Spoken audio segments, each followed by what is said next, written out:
विचार बहता हुआ पानी है। यदि इसमें आप गंदगी मिलाएंगे तो वो नाला ही बन जाएगा और सुगंध मिलाएंगे तो फिर वही गंगा जल कहलाएगा। कोशिश करें ज़िंदगी का हर लम्हा अच्छे से गुजरे, क्योंकि ज़िंदगी रहे या ना रहे मगर अच्छी यादें हमेशा ज़िंदा रहती हैं। ज़िंदगी कभी भी ले सकती है करवट, तू गुमान न कर। बुलंदियाँ छू हजार मगर उसके लिए कोई गुनाह न कर। गुरु प्यारी साध संगत जी, बड़े प्यार से कहिए जी, धन निरंकार जी।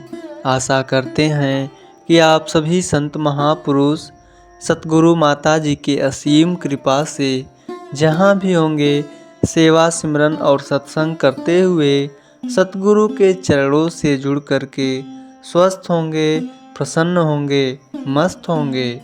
साध संगत जी, आज के टॉपिक का नाम है कि किस प्रकार लालच हमें अपनों से दूर ले जाती है। जिस प्रकार मन लुभाने वाली महक से पता चलता है कि पास कोई बाग है जिसमें खुशबूदार फूल खिले हुए हैं, रोशनी फैलने से पता चलता है कि सूरज चढ़ आया है, इसी प्रकार भक्तों के व्यवहारिक जीवन से, उनकी नम्रता और प्यार से, सत्कार, मिलवर्तन और एकता जैसे गुणों से ही लोगों को एहसास होता है कि ये ब्रह्मज्ञानी भक्त है, महापुरुष है, ये गुरसिख है। यदि किसी में ये गुण दिखाई ना दे तो उसकी वेशभूषा, उसके लाल नीले भगवे सफ़ेद कपड़ों से उसे भक्त या संत नहीं माना जा सकता है। वास्तव में भक्त का कर्म, उसका किरदार ही उसके भक्त या संत होने की एकमात्र निशानी है। गुरुमुख किसको कहा जाता है या किसे गुरुमुख कहा जा सकता है? असल में ये दो साधारण से शब्द हैं, एक गुरु तथा दूसरा मुख। जिसका मुख गुरु की ओर होता है उसे गुरुमुख कहा जाता है। किसी के साथ धोखा नहीं करना, फरेब नहीं करना, किसी के हक के ऊपर कब्जा नहीं करना, कभी झूठ का सहारा नहीं लेना, ये गुरुमुख के गुण होते हैं। साध संगत जी, एक राजा को राज भोगते हुए काफ़ी समय हो गया था। उसके बाल भी सफ़ेद होने लगे थे। एक दिन उसने अपने दरबार में उत्सव रखा और अपने गुरुदेव और मित्र देश के राजाओं को भी सादर आमंत्रित किया। उत्सव को रोचक बनाने के लिए राज्य के सुप्रसिद्ध नर्तकी को भी बुलाया गया। राजा ने कुछ स्वर्ण मुद्राएं अपने गुरु जी को भी दी ताकि नर्तकी के अच्छे गीत व नृत्य पर वे उसे पुरस्कृत कर सकें। सारी रात नृत्य चलता रहा। ब्रह्म मुहूर्त की बेला आई। नर्तकी ने देखा कि मेरा तबले वाला ऊँघा रहा है। उसको जगाने के लिए नर्तकी ने एक दोहा पढ़ा। बहू बीती थोड़ी रही, पल पल गई बिताई, एक पलक के कारणे ना कलंक लग जाए। अब इस दोहे का अलग अलग व्यक्तियों ने अपने अनुरूप अर्थ निकाला। जब यह बात गुरुजी ने सुनी तो गुरुजी ने सारी मोहरें उस नर्तकी के सामने फेंक दी। वही दोहा नर्तकी ने फिर पढ़ा तो राजा की लड़की ने अपना नौलखा हार नर्तकी को भेंट कर दिया। उसने फिर वही दोहा दोहराया तो राजा के पुत्र युवराज ने अपना मुकुट उतार कर नर्तकी को समर्पित कर दिया। नर्तकी फिर वही दोहा दोहराने लगी। तो राजा ने कहा, बस कर, एक दोहे से तुमने वेश्या होकर सबको लूट लिया है।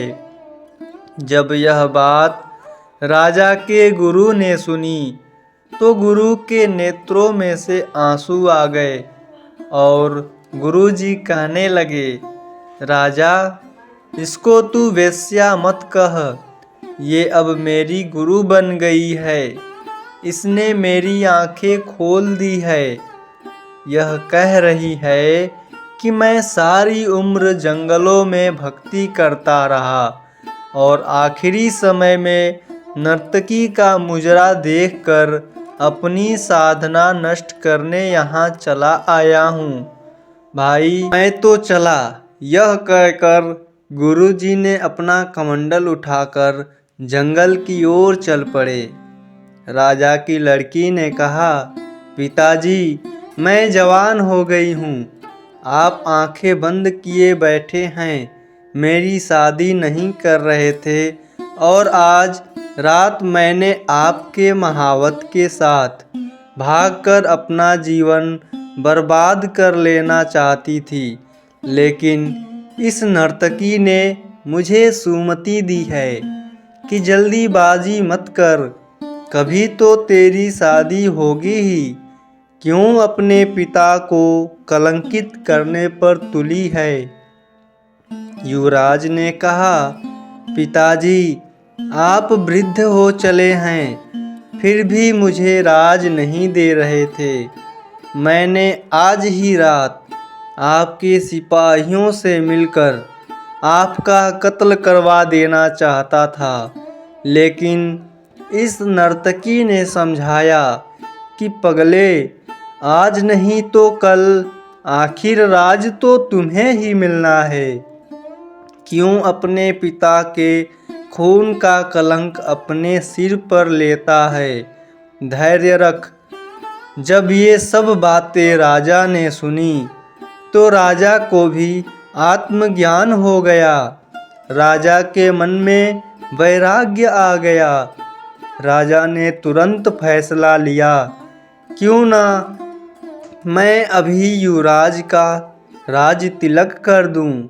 फिर क्या था, उसी समय राजा ने युवराज का राज तिलक किया और अपनी पुत्री को कहा, पुत्री, दरबार में एक से एक राजकुमार आए हुए हैं, तुम अपनी इच्छा से किसी भी राजकुमार के गले में वरमाला डालकर पति रूप में चुन सकती हो। साथ संगत जी, राजकुमारी ने ऐसा ही किया और राजा सब त्याग कर जंगल में गुरु की शरण में चला गया। यह सब देखकर नर्तकी ने सोचा, मेरे एक दोहे से इतने लोग सुधर गए, लेकिन मैं क्यों नहीं सुधर पाई। उसी समय नर्तकी में भी वैराग्य आ गया। उसने उसी समय निर्णय लिया कि आज से मैं अपना यह धंधा बंद करती हूँ और कहा कि हे प्रभु, मेरे पापों से मुझे क्षमा करना। बस आज से मैं सिर्फ तेरा नाम का सुमिरन करूँगी।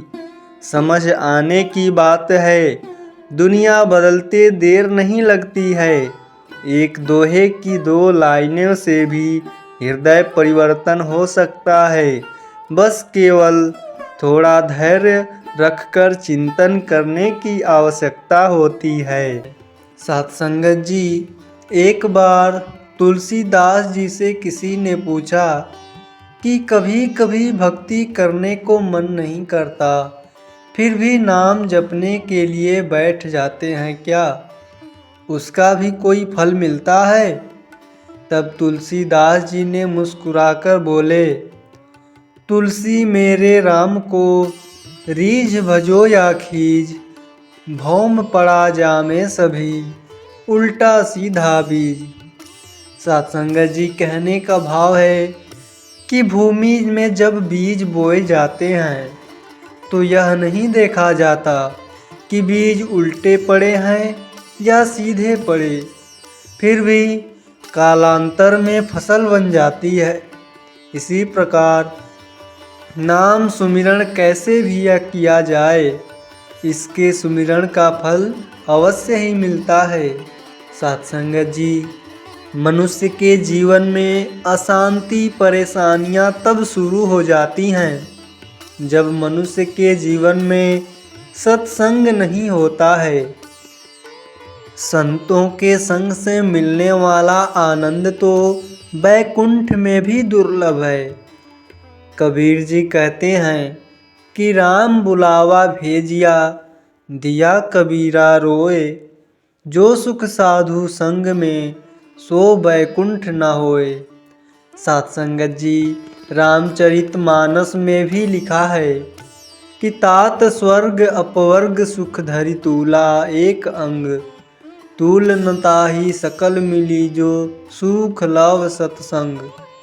अर्थात, हे तात, स्वर्ग और मोक्ष के सब सुखों को तराजू के एक पलड़े में रखा जाए तो भी वे सब सुख मिलकर भी दूसरे पलड़े में रखे हुए उस सुख के बराबर नहीं हो सकते हैं जो क्षण मात्र के सत्संग में मिलता है। सत्संग की महिमा बहुत बड़ी है। सत्संग तो वो दर्पण है जो मनुष्य के चरित्र को दिखाता है और साथ साथ चरित्र को सुधारता भी है।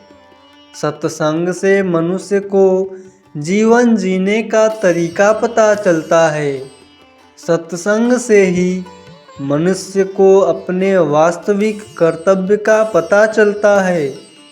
सत्संगत जी, रामचरितमानस में लिखा है कि सत्संगत मुद मंगल मूला, सोई फल निधि सब साधन फूला। सत्संगत जी, सत्संग सब मंगलों का मूल है। जैसे फूल से फल और फल से बीज तथा बीज से वृक्ष होता है, उसी प्रकार सत्संग से विवेक जागृत होता है और विवेक जागृत होने के बाद भगवान से प्रेम होता है और प्रेम से प्रभु की प्राप्ति होती है। जिन्ह प्रेम किया तिन्हि प्रभु पाया। सत्संगत जी, सत्संग से मनुष्य के करोड़ों करोड़ों जन्मों के पाप नष्ट हो जाते हैं। सत्संग से मनुष्य का मन और बुद्धि शुद्ध होती है। सत्संग से ही हमारी भक्ति मजबूत होती है। भक्ति संतुत्र सकल सुख खानी, बिनु सत्संग न पावहि प्राणी। भगवान की जब कृपा होती है तभी मनुष्य को सत्संग और संतों का संग प्राप्त होता है। सत्संगत जी, सत्संग में बताई जाने वाली बातों को जीवन में धारण करने पर ही आनंद की प्राप्ति और प्रभु से प्रीति होती है। जीवन से सत्संग को अलग कभी नहीं करनी चाहिए। जब सत्संग जीवन में नहीं रहेगा तो संसार के प्रति आकर्षण बढ़ेगा। सत्संगत जी, एक बार पानी ने दूध से मित्रता की और उसमें समा गया। जब दूध ने पानी का समर्पण देखा तो उसने कहा, मित्र, तुमने अपने स्वरूप का त्याग कर दिया और मेरे स्वरूप को धारण किया है। अब मैं भी मित्रता निभाऊंगा और तुम्हें अपने मोल बिकवाऊंगा। सत्संगत जी, दूध बिकने के बाद जब उसे उबाला जाता है तब पानी कहता है, अब मेरी बारी है, मैं मित्रता निभाऊंगा और तुमसे पहले मैं चला जाऊंगा। दूध से पहले पानी उड़ता जाता है। जब दूध मित्र को अलग होते देखता है तो वह उफन कर गिरने लगता है और आग को बुझाने लगता है। सत्संगत जी, जब पानी की बूंदें उस पर डालकर उसे अपने मित्र से मिलाया जाता है तब वह फिर शांत हो जाता है। पर इस अगाध प्रेम में थोड़ी सी खटास डाल दी जाए तो दूध और पानी अलग हो जाते हैं। थोड़ी सी मन की खटास अटूट प्रेम को भी मिटा सकती है। रिश्ते में खटास कभी ना आने दें। क्या फर्क पड़ता है हमारे पास कितने लाख, कितने करोड़, कितने घर, कितनी गाड़ियां हैं। खाना तो बस 2 ही रोटी है ना, जीना तो बस एक ही जिंदगी है। फर्क इस बात से पड़ता है कि कितने पल हमने खुशी से बिताए और कितने लोग हमारी वजह से खुशी से जिए। झुका है सर आपके दर पर क्योंकि आप पर विश्वास है। मैं गुनाहगार आप बख्शनहार, आपने पूरी की मेरी हर अरदास है। आप मेरे मालिक, मैं चरणों का दास, अपना रिश्ता खास है। कर्जे में हूँ मैं आपकी रहमतों के, कर्जदार मेरा हर श्वास है। किसी की भक्ति का पैमाना अगर यह है कि उसके पास कितना पैसा, धन, वैभव, सुख संपदा है तो यह सबसे बड़ी मूर्खता है। भक्ति जीवन को परमानंद से भर देती है जहाँ सारी भौतिकता शून्य हो जाती है। तो साथ संगत जी, उम्मीद करते हैं कि आज की यह साखी आप सभी संतों को ज़रूर पसंद आई होगी। फिर मिलते हैं ऐसे ही अगले सुंदर साखी में। साथ संगत जी, बड़े प्यार से कहिए जी, धन निरंकार जी।